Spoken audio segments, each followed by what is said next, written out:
not double-blind. But if I've brought a suitably interesting thing, then people can do surprisingly well at describe what I'm going to show them in a little while. What's the distinction then between the capacity that you're bringing out in people through your teaching, right, and the protocol itself? In a certain sense, I'm not teaching anything. I'm just giving people permission to do remote viewing. It's as though I have a physics class that I'm telling them about a unicycle. I say, I have this interesting new kind of vehicle, has no handlebars, it just has one wheel and a seat and pedals. What do you think of that?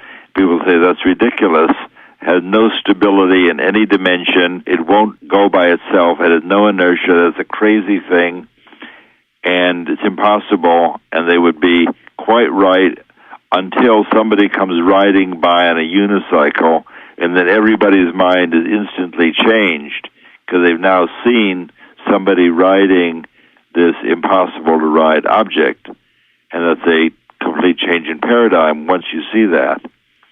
Similarly, the remote viewing, as we were able to use psychic abilities to help find Patricia Hearst, the heiress who was kidnapped, and we made a lot of money in the stock market and found a downed airplane. We did a number of remarkable things for the government over this long period of time.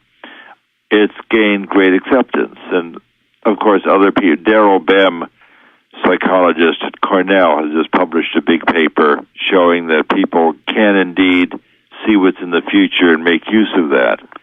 His very cool experiment that I like the most is that he showed that it's very efficacious to study for your exam after you've taken it.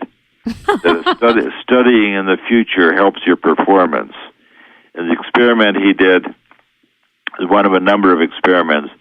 He would show the student 40 words on the computer screen and say, try and remember as many of these as you can.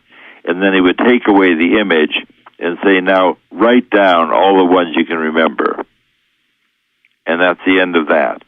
He would then say, out of those 40 words, I've now chosen 10, and I want you to write down those 10 on the screen. And then I want you to decide whether those 10 are animal, vegetable, or mineral, and write that down. And it turns out that in analyzing the words that they were able to remember in the beginning, the words they remembered out of the first 40 would have a higher number of ones that they had selected at a later time. After you had made your choice and written down the words you could remember, it turns out the words you remember were the ones you studied after the exam. That is so fascinating. So this is how the future affects the past. And the present, right? Yes. So wouldn't it be a smart thing in remote viewing to task the future to make decisions in the present? I mean, isn't that what it is? Well, I frequently will do that in a restaurant where I'm looking at a menu in an unfamiliar restaurant. I would just scan the menu and say, what will I be happy eating? In a certain sense, I say, what looks good, which is what we all do. But I do that in a way to say, I'm going to be eating something in a few minutes. What should I choose here that will make this a nice experience? And that works very well for me. I could do that with a dowsing pendulum also. Douse over your menu and say, what here is poisonous and what's delicious. Are you a pretty good dowser? I'm not bad. I surprised myself at dowsing, another thing that's quite easy to do. They tend to complement each other, both dowsing and remote viewing, even though they're different. I would say so. For example, Pat Price was a great psychic who worked with us. And early in our program, we were called by the Berkeley Police Department when Patricia Hearst, the San Francisco heiress, was kidnapped by the SLA. And the police had no idea where she was. And my colleague, Hal Puthoff, and I went with the great psychic Pat Price to the Berkeley Police Department. And they talked to Price and said, we have a number of questions to ask you.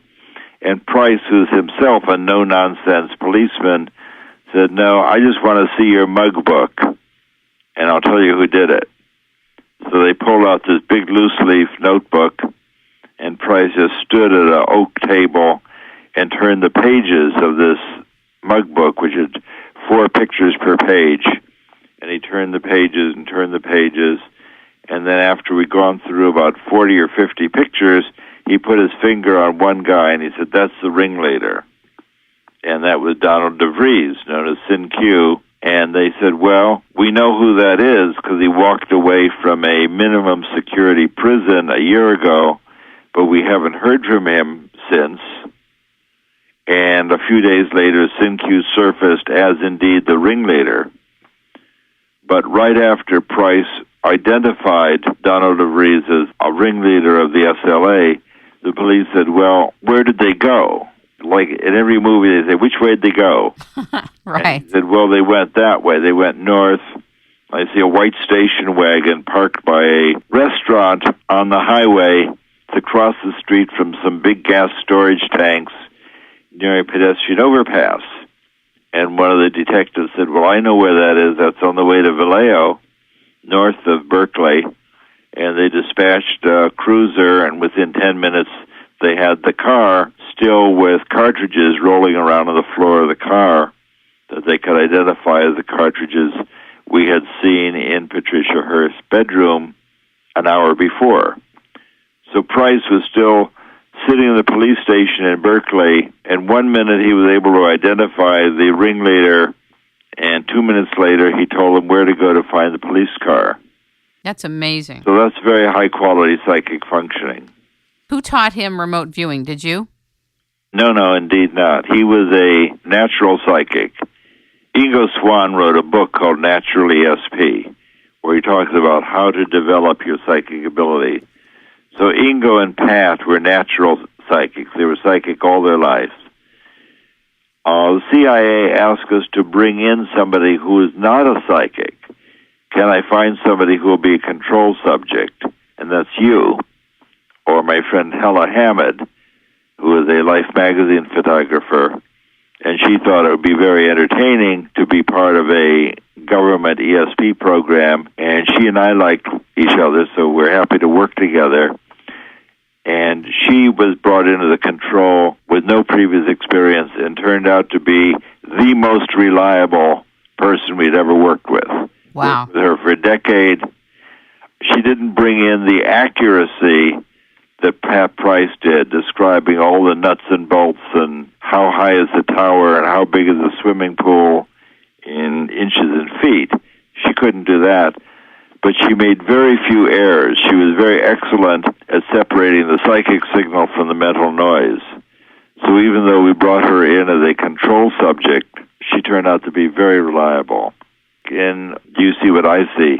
I describe all these characters and what they were able to do and give an idea about how you can get in touch with your psychic abilities. I thought it was interesting that there was a lot of philosophical things in there, too, also about your primary relationships to your parents, your wives, your daughter, Bobby Fischer, a lot of very personal things about you. I had a question about the part of you that said, contrary to The Secret, I don't believe that impoverished people have attracted their poverty. This has been one of my biggest issues with some of the material in The Secret. And I wondered if you could speak about that. Well, this is a Calvinist view of the undeserving poor. The rich are rich because God blessed them, and the poor are poor because they don't work hard or they're not deserving. And that's really the Republican view today. That is, we've got to support the richest Americans. We can't tax them because of the kind of trickle-down economics. The idea that you feed oats to the biggest horses and the poor people can get the leftover oats from the manure. That's trickle-down economics. And the idea in The Secret is that people are poor because they don't attract wealth. And my opinion is that people are poor because they're often born into poverty or they're not educated rather than anything about themselves. There are people in Appalachia who are poor because they have never known a person who had a job. I read the book, The Immortal Cells of Henrietta Lacks. Henrietta Lacks made the HELA cells that are now the immortal cells that are used in cell research and cancer research. Her whole society, her whole community of brothers and sisters and children were dirt poor,